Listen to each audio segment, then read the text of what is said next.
Welcome back to the Men's Healing Network podcast. My name is Vincent Perez. One of the things I've discovered through this podcast is that healing rarely begins with answers. More often, it begins with a conversation around a fire, a conversation in a circle, a conversation with a friend who is willing to sit beside you in joy, uncertainty, grief, and love. Today's guests know a great deal about those kinds of conversations. Jordan Lyon is a grief tender, ritualist, and community builder whose work centers healing, transformation, and reconnection with the living world. Through ritual, relationship, and grief work, Jordan helps people navigate life cycles of loss, renewal, and belonging. He describes himself as a cultural doula, someone helping to birth new ways of being while honoring what must be released. Joining him is Brian Yam Dwyer, a community song leader, ritualist, father, and musician who understands music as a living bridge between people, ancestors, community, and the more than human world. For more than 30 years, Brian has explored rhythm, song, and improvisation as pathways to connection and healing. Together with their partner, Elia Seras, who we will speak with in a future episode, Jordan and Brian are co-creators of Grieving Man. This is a growing movement that creates spaces where men can gather, tell the truth, and remember that they do not have to carry life's burdens alone. In this conversation, we explore grief, beauty, fatherhood, ritual, community, pain, music, and what becomes possible when men gather with the courage to feel. I invite you to slow down, take a breath, and join us. Welcome to the Men's Healing Network podcast. I've been so excited for this conversation. Jordan, I met you at your Grieving Man ritual. It is such an honor to have you here. It's a gift what you offer. I've been to 4 of your rituals now. Your facilitation is inspiring. I am most in awe of how curious you are when you hold this container and you hold the men in this space, and how much tenderness you bring to the art of grieving. It's an honor to have you here. But my first question for you, I was invited to Grieving Man and it was such a gift. Why did you invite Brian? Can you tell us about that? Well, thank you, Vincent. It's a gift to be here with you. And it was a gift to have you in the first space where I felt you come in. I think it was beginning of this year, end of last year. I'll get to the question in a second, but feeling your heart and strength and presence and care for the way you bring your truth and vulnerability to help men heal and come together is such a gift. And so even just receiving this invitation was very beautiful in itself. And so grateful to be invited onto this. Brian, Yam, baby. I don't even know where to start. It's funny, just looking at you brings such a smile and warmth to me. I think about the first time we actually met was in a men's grief ritual. The first time we really dropped in, and we ended up being in a 3-person group. And I ended up sharing things to him that I've never shared to another man before. That was the first time I talked about some of the wounds. I don't know if we'll touch on this theme, but it might come up today. But the topic was around some of the ways I was wounded and harmed in my journey of becoming true and in integrity in my sexuality, and ways that I was sharing with Brian of moments that I was out of integrity and caused some harm, as well as just in a deep hole of shame and insecurity and loss. And it's been a deep journey of coming into erotic wholeness since. But that moment has always stayed with me. There was just a presence of love with this man. And I think now we most often refer to ourselves as anchor brothers, like we hold each other in, like we are anchors for each other. And that means everything from helping us see each other's blind spots and being deeper in integrity and working with our shadows and how we're showing up out of alignment, as well as birthing beautiful work into the world. And we have such a complementary set of skills. And he is such a gifted musician, ritualist. Again, it's theme for all 3 of us, I think, in a way. Presence with tenderness, especially with men. And there was no one else I thought of joining. Brian and I have been stewarding and birthing Grieving Man now we're getting closer to 2 years since we originally went out to the wild, the Haut rainforest, and first heard the call from the land of something that wanted to come through us, Grieving Man. Ever since then, we've just gotten to go deeper and deeper. And I love this one dearly. And his gifts and care and heart are so, like feelable. They're tasteable. Hmm. Yeah, you're delicious. Beyond grateful to be here with you both. Thank you so much. That term anchor brother. Wow. So rooted. Thank you. Brian, for you. I've gotten to experience some of your gifts and offerings in terms of your musicality in holding in the ritual. But I'm curious, as we start out this conversation, what does men's healing mean to you? Well, first of all, it's an honor to be here, Vincent and Jordan. Thanks for the invitation. That's such a big question. And honestly, if I'm being in integrity, the term men's healing, I'm not sure what to do with that. But I can say for myself, there's something about being together in this way in Sacred Circle that allows a kind of honesty that I was never role modeled as a kid. I was never shown what I'm seeing as a boy. I wasn't role modeled what I'm seeing. And it also, it's like I'm not doing it alone, which I feel like I've been going at it alone for decades. And I kind of stumbled into this ass backwards with my drum, honestly. And I'm finding now, I guess my answer would be a song probably, maybe. Like, what does men's healing mean to me? Vincent, you might know this one, but it's a line from Khalil Gibran. And it says, oh, my brother, every problem that has troubled you has troubled me. And that's a paraphrase of something he said, but I think that holds, it sounds like this. If you don't mind, could I share a verse or two? Please. You're welcome to sing along or nod your head along if you want. Oh, my brother, every problem that has troubled you has troubled me. Can you hear that okay? Yeah. Oh, my brother, every problem that has troubled you has troubled me. Oh, my brother. You can sing that along with me if you want, those listening out there. Oh, my brother. Every problem that has troubled you has troubled me. And it goes on and on and on. But like holding each other in our mess and stumbling in the dark, trying to find out what it even means to be a man in 2026 AD. I don't even know what to do with that phrase, but I'm learning collectively with fellow men who are opening the aperture of their heart up enough to like practice belonging together, practice getting more free together, practice like getting softer and stronger and all this aliveness that's coming through these men that I'm seeing in Circle. It's one of the juiciest things I know right now.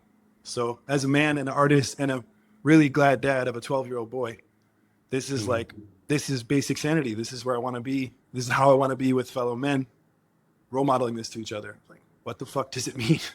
Pardon my French. Yeah, what does it mean to be a man today? What does that mean? Basic sanity.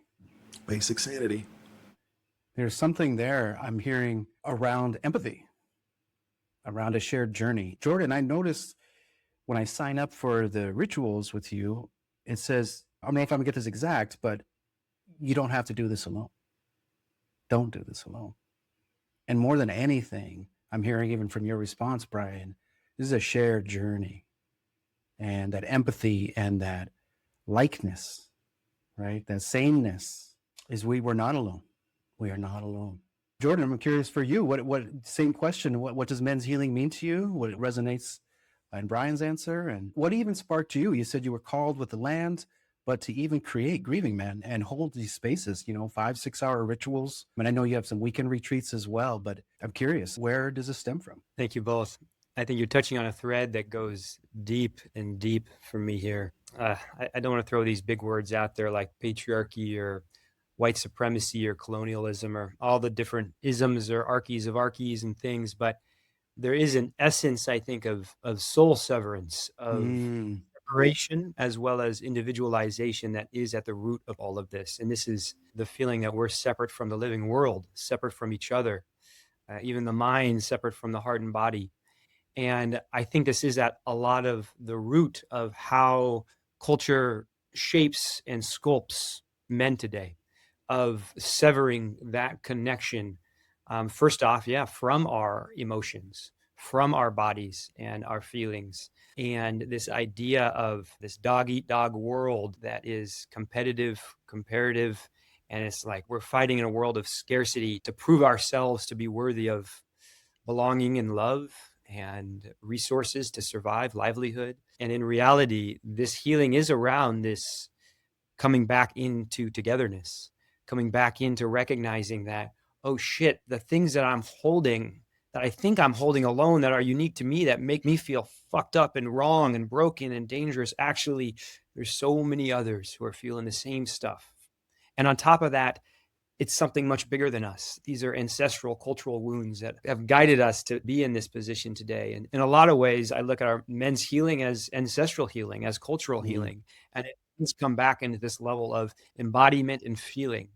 And in this specific moment of time of the collective arc of life on this planet or humanity of these last thousands of years, I feel grief is the pathway to composting what needs to be composted, to metabolize and alchemize everything that's been shaping us in ways out of right relationship and loving relationship with ourselves, each other, and the living world. And so in many ways, grieving, man, seems to be something that's beyond us, that's just coming through us in this moment.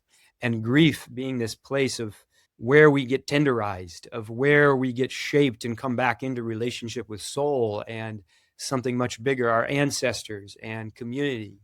And for all the ways that this grief illiterate culture has told us, specifically men, to suppress our tears. The only actual emotion I felt like I received from my dad, more or less, was anger. And still, it was the wrongness of anger. And I look at the ways that it shaped me. And if it doesn't have healthy places to be moved through, it comes out leaky, it comes out dangerous. And oftentimes, anger is what's guiding us towards justice, towards our own dignity, towards knowing our boundaries and how we cross them. And so there's such wisdom in that. And grief being this conduit of love for what's been lost, love for ourselves in the ways that we haven't been fully honored or received in the world or seen, and tapping back into our lineages of grief that haven't been felt, and grief in the culture around us in our communities. And so coming together as men to tap into this softness, this slowness, this wildness, I want to say, that grief brings. It seems to be one of the strongest pathways back to healing into the collective togetherness that I find myself longing for. If there is an answer to men's healing for me today, there's a lot of threads that I think I could pull here, especially around how we show up in relationships, what this moment of time calls for with accountability and repair and healing. But this crux of how can we come back together as a collective, as a community, as a circle? And that feels like the place, and it's like the ends and the means of men's healing. It's coming back into circle together, holding each other in the fierceness and the tenderness, the longings and the gifts, and everything in between, the anger and the grief, the love and joy, pleasure and erotic aliveness, all of these things interwoven into a circle that holds it together. The circle, the gathering, the convening, the making time, time. Mhm. You said something in there of the soul severance. And Brian, when I think about your gifts and what you offer in my time with you, I think there's a soul mending that's occurring in real time, in particular through music and sound. Right? Not only what you're offering, but the expressions from within of our own sound that needs to be let out. I'm curious, Brian, for you and your partnership, really in what you are. I don't know. It feels like a blossoming, right? There's a real fragrance and flavor to your offerings. I noticed that in some of the sessions originally there was some recorded music, and then you switched to bringing it live and making it in real time. And how does that, for you, Brian, create this soul mending? Or what are you finding in that real-time music making with men? something about men's healing, like men's healing to me, maybe another answer that came through in the last few minutes was it's beauty making, and it's throwing the better party, and it's becoming music, and it's dancing, and it's like it's that basic sanity I was talking about. It's like music and movement and eye gazing and actual like collective attention and holding each other and like platonic touch and tenderness. Like these are things that are so simple in one sense. They're so ancient, but they're so fresh because they're happening now. And there's something a lot of us weren't shown. Most of us as men were not shown how to do this in that severance we've been talking about. I don't know where music comes from. I don't know what a song actually is, but I know that I am like a cosmic jukebox that just songs come through me, and I'd never really had a place for them until Ritual. I realized like these songs are for everybody. They're for all of us. They're meant to be sung as in groups. They're meant to be like lifted up together. And so Grieving Man is simultaneously like it's something that's coming through us, but also I feel it's dreaming us. Like it's dreaming me into my fullness, into my gift giving. And it's inviting.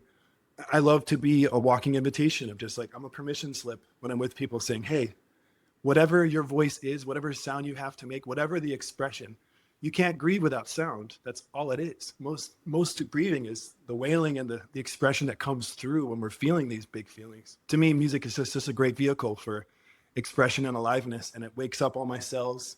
I mean, for me personally, I'll just say, yeah, my DNA is dancing. I'm in deep connection with my ancestors when I'm in sound and I'm in rhythm. And so it's an honor to bring that in the flavor that we do to Grieving Man, because I feel that Grieving Man is a place. I hope, my prayer is that anyone who's comes in contact with it feels invited to share their gifts, feels invited to share their beauty, their mess, and that fullness of just like, what do you got? Like, come on. Like, how loud can it get? How quiet can it get? How much attention can we share together right now about this very tender thing? I just think that's like a direct shot to modernity and whatever we're calling patriarchy. Music is just like, just cuts through it. You can't intellectualize it, you know? I've been singing with men for almost a decade now, and men can sometimes intellectualize. We can intellectualize and get cerebral, but music goes straight to the heart.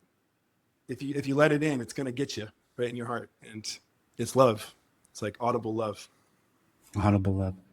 Yeah. You know, I'm curious, the beauty making also holding simultaneously grief, because men are sharing, for me, right, it was a loss of my sister, but there's so many other forms of grief and divorce and childhood wounds. And I've been really surprised about like how broad grief is in kind of many aspects of our lives. And I'm curious, Jordan, for you of these last few years, what is it meant to explore that in such a deep and meaningful way? I want to put a pin in this shortly, and Sure. Vincent, I want to hear your answer of men's healing. Like, what does men's healing mean to you? I'm myself longing for as much of a conversation here as possible.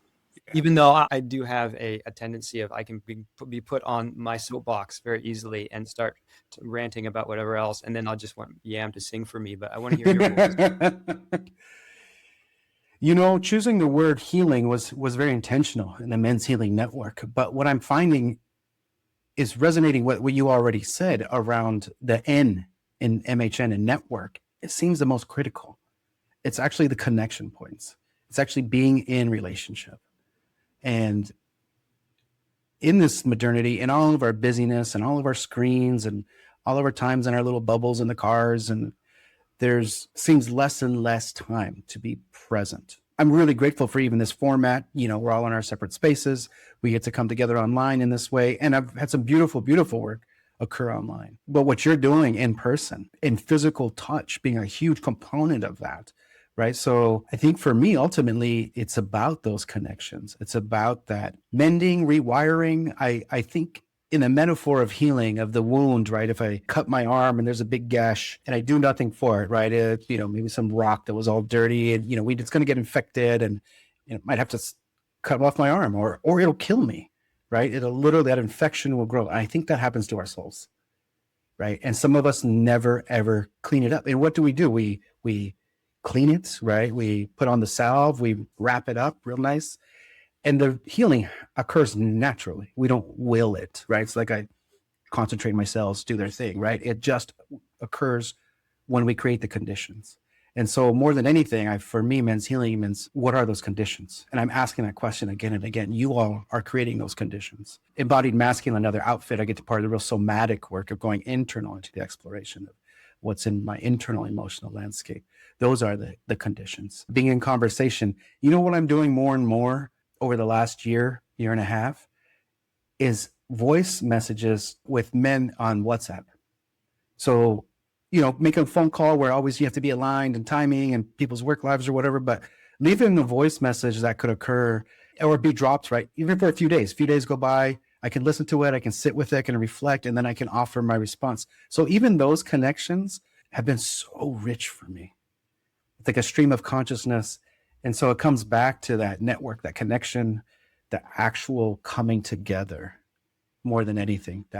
It's making time. Well, thank you. I love that. Just hearing you talk about relationship and that being the actual space for where healing happens. And it's like, I don't believe in gurus or healers or, we always say we're not experts in this work. If anything, we've been blessed to have elders at our backs that a lot of people don't find. We've been blessed to find a lineage of teachings and then apprentice with our own sorrow and our own grief. But the relationship, I feel there's like in this culture change and these big thoughts, it's changing culture by how we show up in our relationships, this like relational soil between us. That's where it is. So even hearing you talk about voice notes and continuing to tend and care for people and just building deep relationship that can show all of us that we can show up differently for each other. There is care around us. We're not alone in this, all these things. And there is support is just so beautiful to hear. And so thanks for sharing that, Vincent.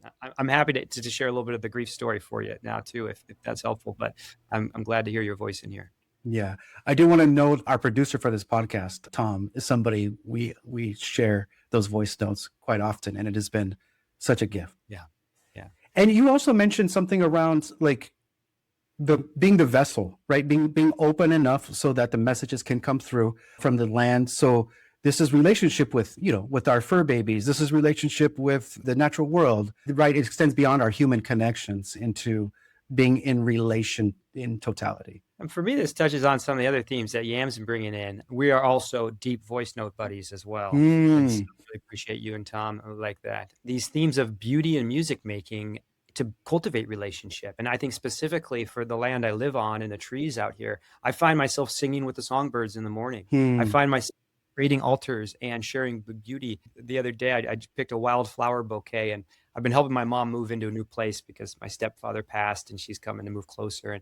And I showed her this beautiful bouquet and I'm like, I'm so sorry, this isn't for you. And she didn't get it that I was like, I'm gifting this to land. She's like, who is this for? What is it? But it's like actually these acts of beauty making and sharing with the more than human realm builds, like it is part of the reweaving of the soul. It's a reconnecting part. And those moments of awe and reverence and praise and sharing ourselves with the more than human realm weaves us and brings us back into togetherness with that. And so, yeah, really feeling these threads very much alive, and also grieving with the land is such a beautiful offering. It's like, yes, our tears can be brought and offered to the land with such reverence and holding that, there might not be a better place to actually grieve than that. I'll just share really briefly because both Brian and I'd love to then pass it over to Brian. Like we have stories of our own grief, our own journeys with grief that led us to this. And for me, it was 6 years ago with a partner who didn't pass, but had a really intense accident, had a spinal cord injury, became paralyzed and was dependent on a ventilator to breathe. And my life just got fully consumed in caregiving for this human that was my lover, my partner, and all of these levels of like day in and day out, it was just suppressing my own grief to show up for her in hospitals throughout the West Coast. It was just like, okay, like I've got to show up for this person. And on the other end of it, I ended up being like, I'd lost myself and I was in such a broken down place where I didn't even know what grief was. And I didn't even know what was working me, but I found myself snapping out all the time. I found myself breaking down often and I just didn't know what. And I stumbled upon this elder who Brian and I have both connected with so deeply, Lawrence Cole in the Pacific Northwest, who'd been holding these grief rituals. And as I came to them, to answer your question, I thought I was coming just to work on this one grief, but actually what it opened up into was just this well of grief of so much more. It was the childhood wounds of these parts that didn't get loved. There's a book by Francis Weller called The Wild Edge of Sorrow, which talks about these 5 gates of grief. And they touch in on these bigger wounds, and opening up our hearts to feel the loss of, genocide on the other side of the world, of even a clear cutting in our neighborhood, in our own backyards, or walking in the streets of Seattle for me and seeing just the depth of carnage that modernity and this culture are bringing on so many humans that are just so disconnected and lost and just trying to survive. And all of these levels of grief, you talked about all these big things in the personal realm as well as the collective realm. And there's just so much to grieve in this moment. There's so much grief in our own lineages that is stuck, in our families, in our communities. And the last piece I just want to mention here that feels so powerful in this time of deeper reckoning, I'm looking at this moment in the collective as like some of our darkest shadows are coming up to the surface. And a lot of them have to do with men and power and sexuality and all of these ways that sexual violence and harm has occurred, oftentimes through ungrounded, dangerously expressed male erotic energy. And there is this sixth gate of grief, which this amazing teacher and friend, Holly Trular, has stewarded in her work as well with others around the harms we've caused. And the importance to have compassion and accountability process is another term from her. And these places to come where, first and foremost, we can get tender with ourselves to feel the depth of what it feels to harm people, to live. And it's inevitable that we'll harm people in relationship on all different levels. There's going to be hurt happening and impact happening because relationship is messy.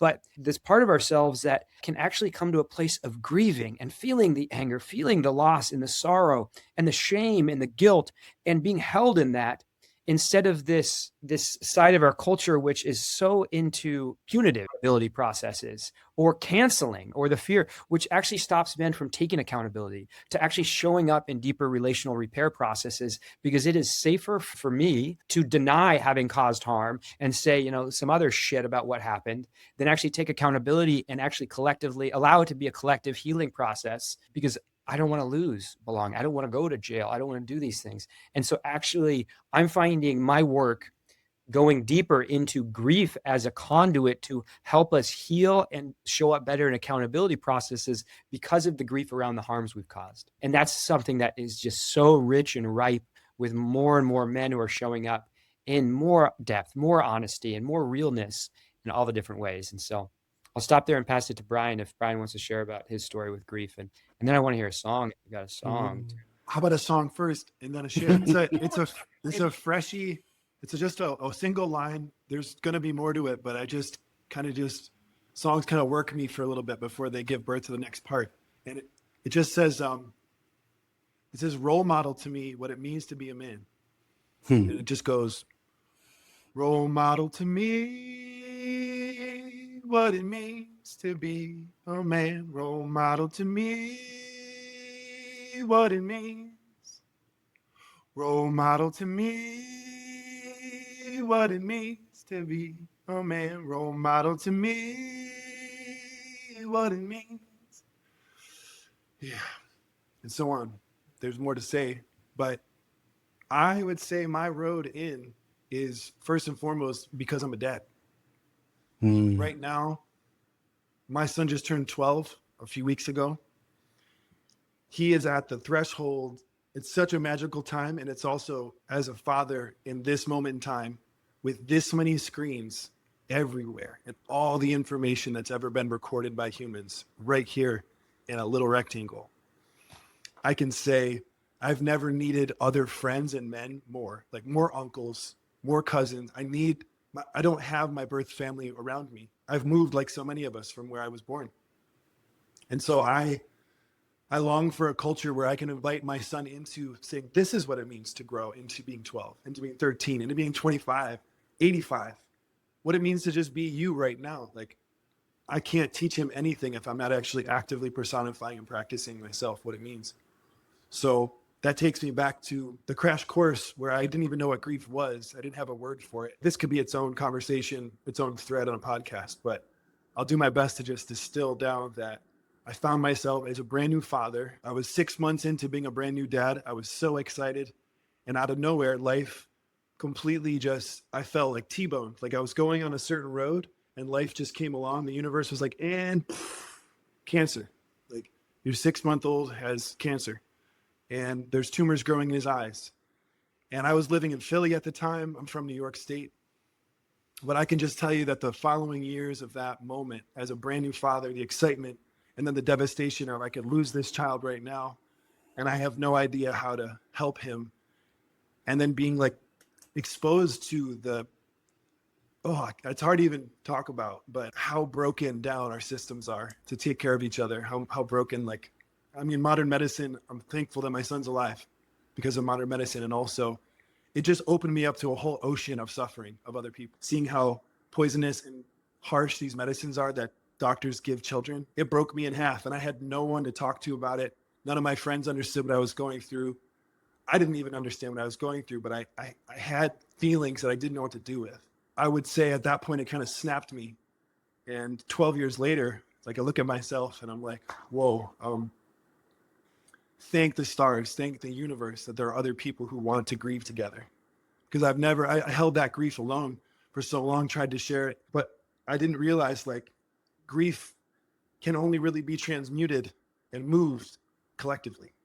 We can hold our individual grief, we can tend it ourselves, but something happens, something transmutes when we're together and actually witnessing each other in our pain and our loss and our trauma and our triumph. And so to me, yeah, it's always been about my role as a parent has kind of been a compass for me of what's nourishing, what's beneficial, what's useful in the world. As I realize I have no idea how to be a dad of a 12-year-old, it's I need men and friends to show me and to show him, because I am terrified by what I see in my screens and what I scroll through. I see so many stuck, scared, sad, numb men, and I totally get it. And I refuse to believe that that's what I want to pass along to my son.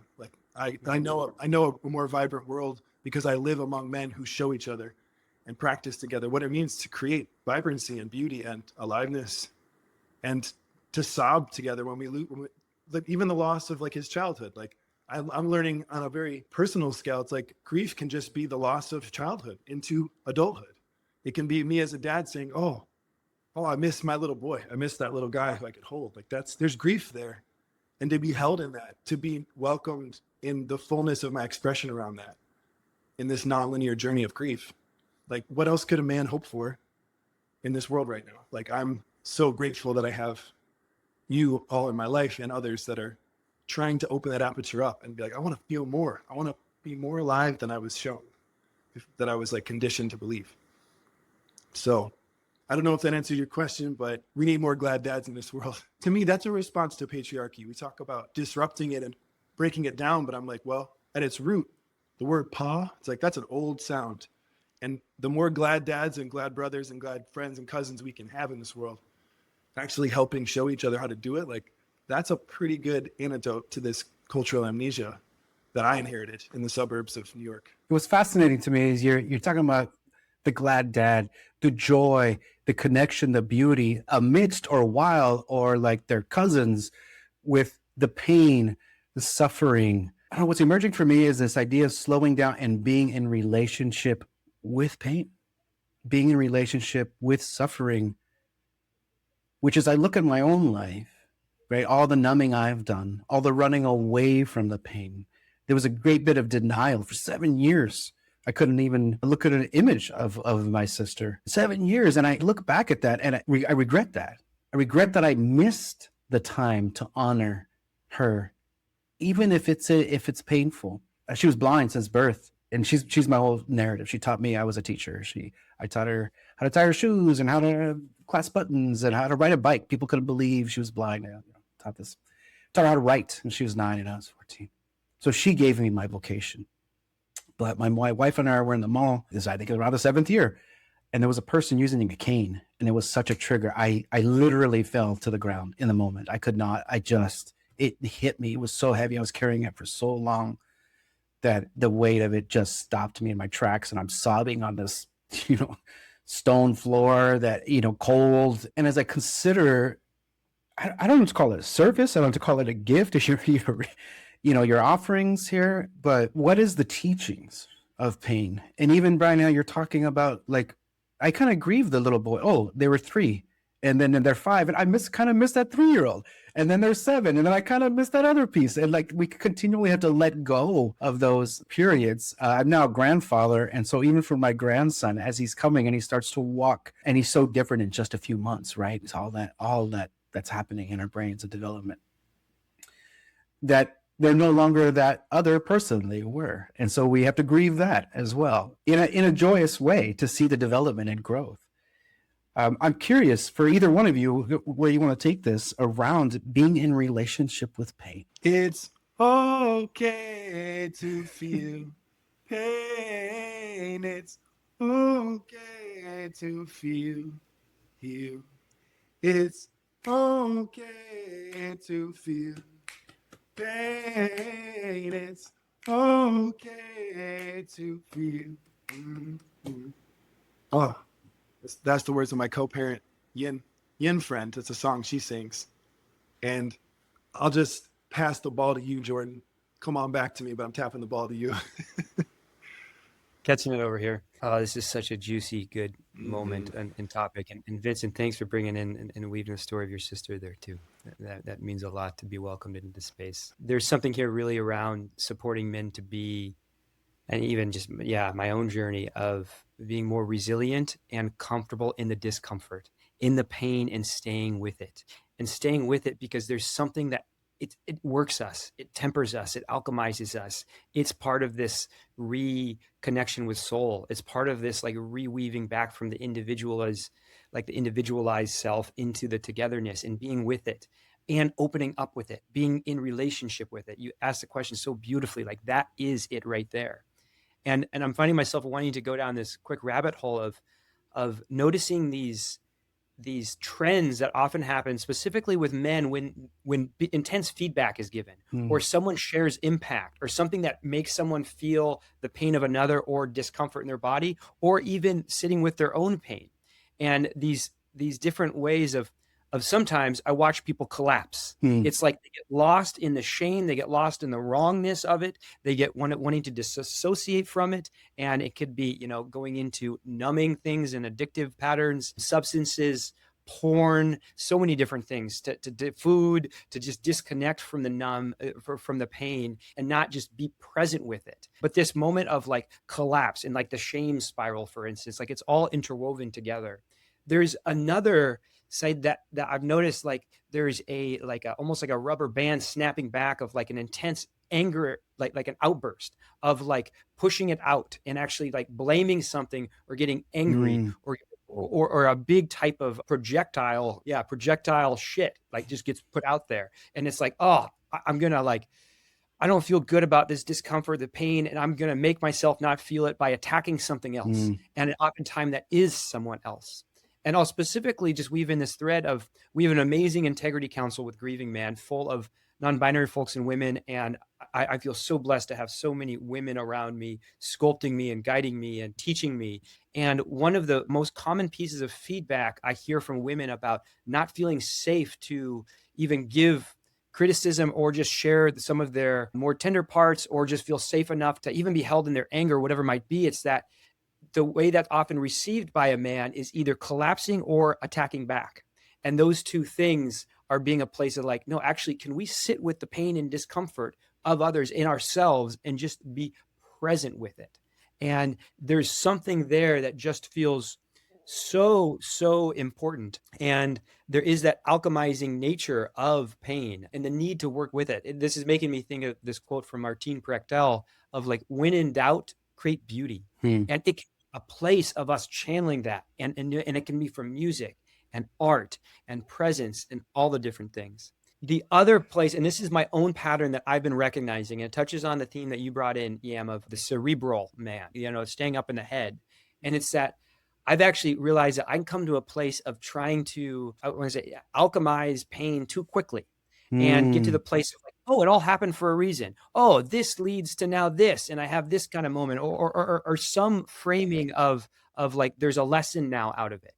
And actually, I want to invite people to stay in the pain longer before we start getting just into, oh, that was meant to happen so I could learn this lesson. Because there is something there, especially when the pain is relational. and maybe all pain is relational, and it's all coming from these deeper wounds and these places of these longings to belong, and these longings to be seen and to be held, and then the fractures when that doesn't happen, or just the natural roughness that might come up in relationship and how that leads to pain for us, our attachment wounds and how we separate or get anxious, and all of these different discomforts in us. But there's something around not moving too quickly into turning it into medicine or turning it into a lesson, and actually staying with it, that actually feels like that's where it is shaping us for something larger than us. And so I'll leave it at that. Yes, Yeah. Brian.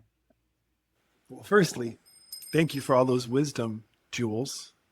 And thank you, Inner Elder. Thank you. My inner elder just wants to say that when you said pain, Gautama Buddha himself, it's like pain is fundamental to this entire experience of being a human. And so I find the word that's coming up for me is like, it's intimate. Like, how do we relate to pain? I relate with deep intimacy at this point. Very, like, the way you be intimate. And when I say intimacy, I don't just mean in the erotic or sexual. I mean, I'm talking the slowness and attentiveness of being intimate with, like, your morning breakfast or a baby's face or a beautiful sunset. It's like, that's intimate. That's as intimate as you want to allow it to be. And I feel like pain, to me, it's like, fine, if part of the prerequisite of taking on a body as a soul and becoming a human is pain, then it's like, how intimate can I be with that? And what can I find in there that's like a jewel for me, or for, it's this beauty that we see. Like, the beauty doesn't mean it erases the suffering or the sorrowfulness. It's just, it's beautiful to express that together and not hold on to it or let it be corrosive or swallow us whole. I feel like that's the word coming through me, is just intimacy. Yeah. That's how I want to relate with my pain, with intimacy and vibrancy, and more nice words about like what we find inside our pain when we actually hold it together. It changes the contour of the shape. I carry it differently when I'm holding it with my fellow human beings and all the earth beings that are holding me and all the unseen things that are supporting us, even to breathe. I'm with all of them and they're holding it with me. And that's beautiful. And that somehow makes this experience more workable, more tolerable, more like navigatable than just imagining we're some separate siloed thing that's just being crushed by the weight of existence. That's, for me, that's how I experience it. More whole. More whole. And even when you're saying the exploration of intimacy is really of the sacred, and I know none of us here know this too, but it makes me think of childbirth, right? Which I've heard is very painful. And so, and also I'm going with it, like, I don't know how many times I've done this, but I wonder how many roles we've got to fulfill and try things out and practice things, as a soul. So yeah, birth. Woo. whew. As we begin to wrap up here, I'm curious if there's anything that you felt that was missing that would be relevant for our listeners in your path, in your journey, that's kind of a morsel here we want to pass along. Is there anything you'd like to say about pain too? I keep finding myself wanting to learn from you and listen to you, Vincent. Yeah, I can get lost in jargon too, but there is a pedagogy to pain, right? There is lessons in teaching, and I'm still learning this, to slow down and spend time to be with that, but not alone, in relationship, and to hold that. I think ultimately I'm coming to an even deeper sadness of how little there is, how little opportunities there are to do exactly this. My best friend, Leonard Slack, lost his son, Gavin. He took his own life. This is 10 years ago. He was 16. And they told a story. He tells me this story years ago. They're in the grocery store, and there was this lasagna they used to get. And they used to get a couple of them because he was 16. He used to eat all the food. And they realized they didn't have to get the big lasagna anymore.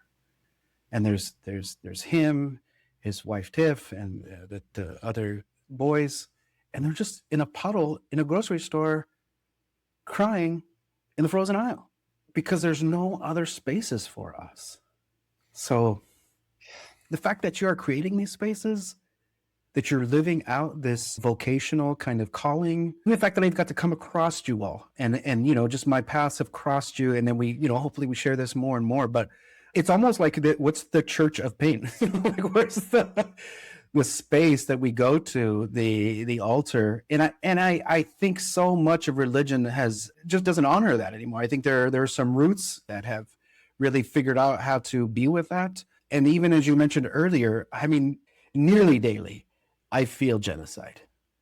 Nearly daily, there's moments that just come across me, and I'm just struck with like how much turmoil and harm. And what you said in particular, Jordan, around like how can men be with the harm that they've caused? How liberating can that really be, right? But to make and take the time to do that is the challenge. Oh, thank you. Just I'm feeling the tenderness of that story, and also the clarity, and also feeling just grateful for the warm, loving words for the work that Yam and I, and we got to name our third founder and co-creator Elia here as well, who you know deeply too. This thread just feels so alive. It's that liberating of ourselves from the harms we've caused and the healing. This is what we need to do so we don't pass it on to our kids, to the next generation. And if there is a theme coming through me from this conversation, it's slowing down. How can we have these spaces to slow down enough together? Really slow down to feel what is here and to feel what hasn't been felt and hold it together and not be holding it alone and moving from fast-paced, productive doing thing or numbing thing after another.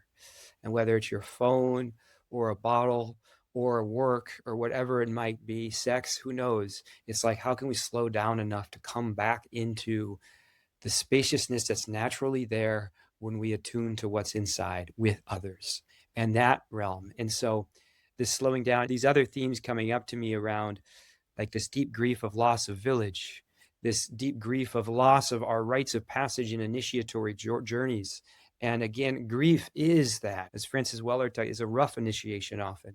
And it is the weaving us back into village. And it's all about how can we slow down together to feel and remember our reconnection with the living world. I'm looking outside of the trees here on this beautiful spring day here on the island I live on, and I think of just slowing down to be in deeper relationship with my body. And pain is so fucking easy to run away from. God, I'm uncomfortable. What am I going to do? I'm going to start scrolling. I'm going to, whatever, it's all these things. And so this slowing down this theme, and I think you might have brought in first Vincent, and Yam, you talked about it a bit too. That feels so right of what I'm taking away from this conversation. And it's not just in ritual spaces. This is in the daily practices. This is what happens when we wake up in the morning. This is what happens when we're in between rushing from things and slowing down enough to create a little bit more presence and care with ourselves and others. Thank you so much. Brian, I want to invite you to close us out. Thanks for the invitation, Vincent, again and again. I'm going to listen for a moment into the internal cosmic radio stations. Healing is coming up. I think that's what you brought in. That's what this is, Men's Healing Network. So this is a song that is a prayer. It's a wish. It's an aspirational asking to believe that healing is possible within us and within ourselves and each other. You're welcome to sing it along with me if you catch it. The words are simple. It's healing is happening. Healing is happening. Healing is happening in me, in me, in me. There's more words, but I'll sing it. And I invite you too to, if you want to turn off your cerebral mechanisms and just receive this, wherever you are, whoever you are listening to this, whatever you're up to right now, as you yourself practice slowing down perhaps for a moment, just to receive this love from the universe in the form of this song. Would you take a breath with me before we enter the song room?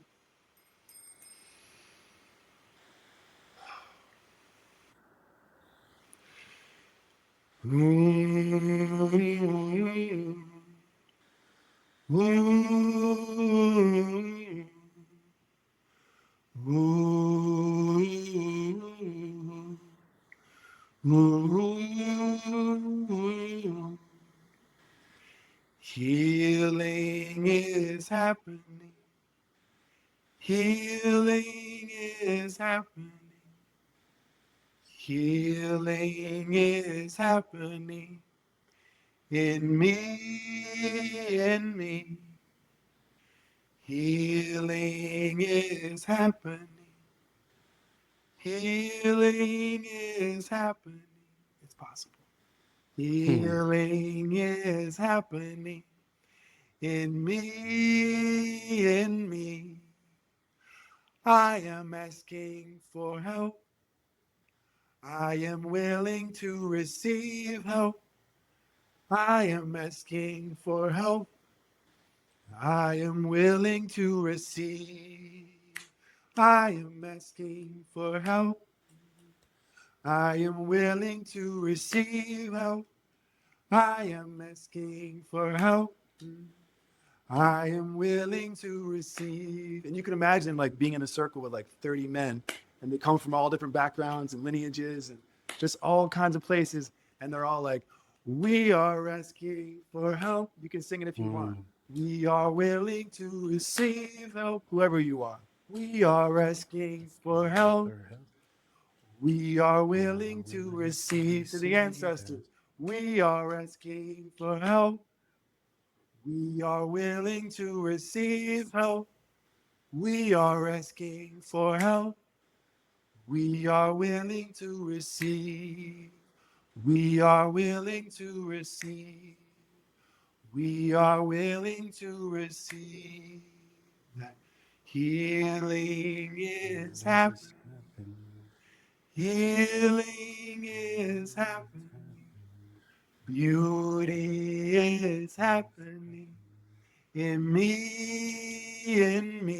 Fill in the blank. Is happening.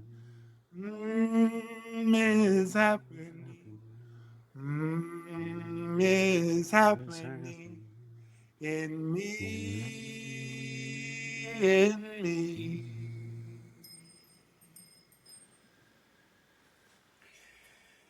What a blessing. Blessings.